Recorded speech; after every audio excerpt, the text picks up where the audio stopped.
ইয়া আমার মাজত আহি উপস্থিত হয়েছে আমার সম্মানীয় রবীন্দ্র বর্মন মহাশয়। তেখেতক সম্বর্ধনা জানাব আমার আরাধন সরকার মহাশয়।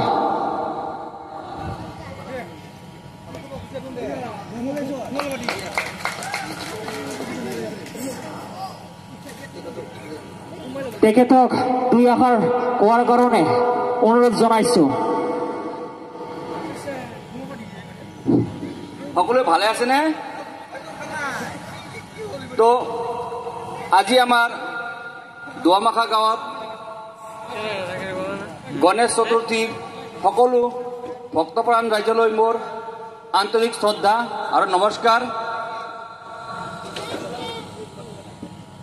মই সকলোৰে চিনাকি চাগে, মোক সকলোৱে চিনি পায়।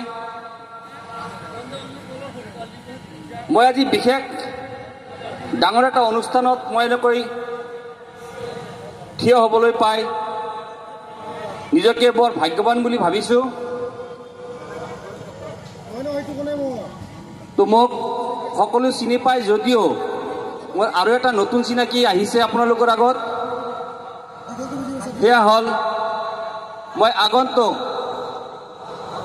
যিটো আমাৰ নাগজুলি পৰিষদীয় সমষ্টি ইলেকশ্যন হ'বলৈ ধৰিছে, তাত মই APP দল অঞ্জলি বসুমতীৰ APP দলৰ পৰা মই মনোনীত প্ৰাৰ্থী হিচাপে প্ৰতিদ্বন্দ্বিতা কৰিম। সেয়েহে মই আপোনালোকৰ আশীৰ্বাদ বিচাৰিছোঁ। আগন্তুক পৰিষদীয় সমষ্টিৰ ইলেকশ্যনত যেন আপোনালোকে মোক জাম্পাৰৰ ছবিত ভোট দি মোক আগুৱাই নিয়াৰ চেষ্টা কৰে, সেয়ে আপোনালোকৰ ওচৰত মোৰ বিনম্ৰ অনুৰোধ। তো বিশেষ আৰু মই একো নকওঁ, এইখিনি কৈ মই মোৰ বক্তব্য সামৰিলোঁ। ধন্যবাদ।